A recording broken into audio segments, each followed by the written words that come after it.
Welcome to The Explainer. Today, we're diving into the absolutely incredible 110-year story of an institution in Chiang Mai, Thailand.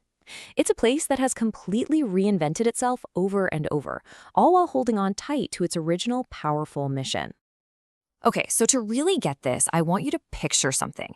Imagine this peaceful, almost park-like campus.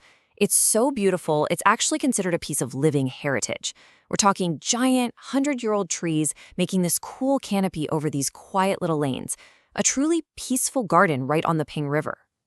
Because that's the thing, this is the story of how a sanctuary, a place built for the outcast, transformed over an entire century to meet the changing needs of its community.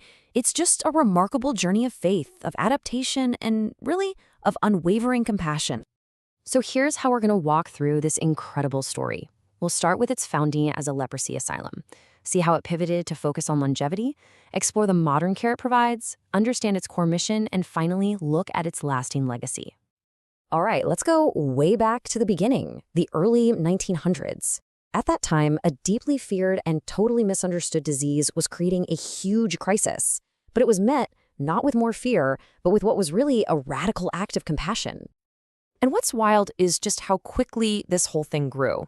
So Dr. McKean shows up in 1889, and by 1908, less than 20 years later, he's secured land from local princes and opened an asylum.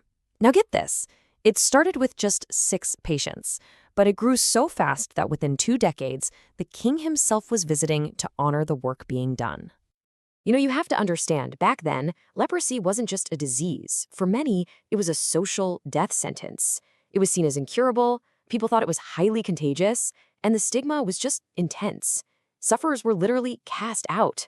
So Dr. McKean, he saw quarantine not as a punishment, but as the only truly compassionate and effective way to control the disease and, more importantly, to care for its victims. And this quote, this says it all, doesn't it? This gets to the very heart of it. McKean wasn't just a hospital for treating a disease. It was founded as a Christian mission to literally rebuild lives. The whole goal was to create a community where people who'd been rejected by everyone could find acceptance, a purpose, and their dignity again. And that single idea became the guiding light for the next 100 years. Okay, so fast forward a bit. As medical science marches on, a cure for leprosy becomes widespread. And suddenly, McKean faces this huge existential question. What do you do when your original purpose is fulfilled? When the very reason you exist is gone? And this slide just lays out the pivot so perfectly. In the exact same way they responded to the leprosy crisis, the leaders at McKean looked around and saw a new pressing need in Thai society, a rapidly aging population. They understood that growing old can also bring its own kind of isolation, and they made the brave decision to completely transform the institution to meet that new challenge head-on. Now, this evolution, it didn't just happen overnight. It was a really smart, gradual process. First, the asylum became a rehabilitation center, focused on helping cured patients go back into society. Then, as they saw many of their own long-term residents growing old, it was a natural step to formally become a senior center, taking all that deep experience in compassionate care and applying it to a whole new generation. And of course, a transformation this big, it doesn't happen without amazing people leading the charge. People like Dr. Trevor Smith, an orthopedic surgeon, and his wife Heather. For over 50 years, think about that. 50 years, they worked to empower patients, providing not just medicine, but community outreach and education to help them rejoin a society that had once pushed them away. So what does this modern version of McKean actually look like today? Well, it's way, way more than just a single hospital. Today, it's what's called a multi-tiered aged care center. And what that really means is that it's not focused on just one thing anymore. It's a whole ecosystem of care built to address the physical, the social, and the spiritual needs of seniors. I mean, just look at this list. The services are incredibly comprehensive. You've got a hospital for chronic illness and palliative care, a residential home with assisted living, public clinics, and they even have a school to train the next generation of caregivers. It really is a complete, holistic approach to care. So we've talked about all this change, right? From a leprosy asylum to a modern senior center. But through all of that, one thing has been the absolute rock, the foundation that never changed, the core Christian mission and values that started it all. And here it is. This is their why. It's the reason behind every single thing they do. And it really boils down to this simple but incredibly powerful idea: to show God's love through compassionate care, and to always, always promote quality of life with respect and dignity.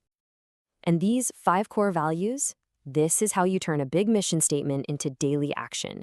You can see how values like client-centered and compassionate care were forged way back in those early days, fighting the stigma of leprosy.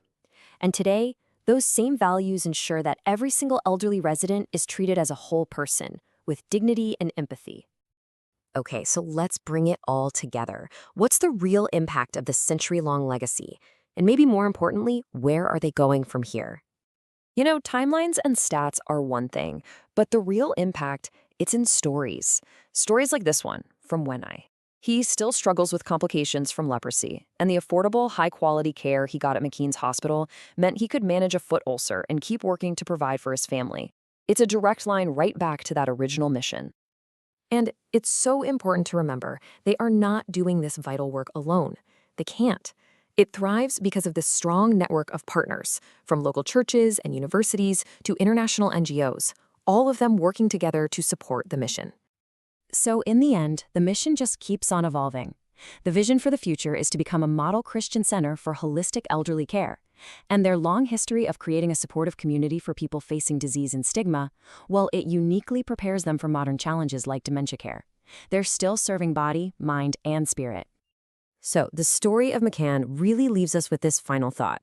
It's just this powerful, powerful reminder that a mission built on faith and compassion can not only endure, but it can adapt to serve new generations, turning a place once defined by isolation into a true beacon of hope. Thanks for joining this explainer.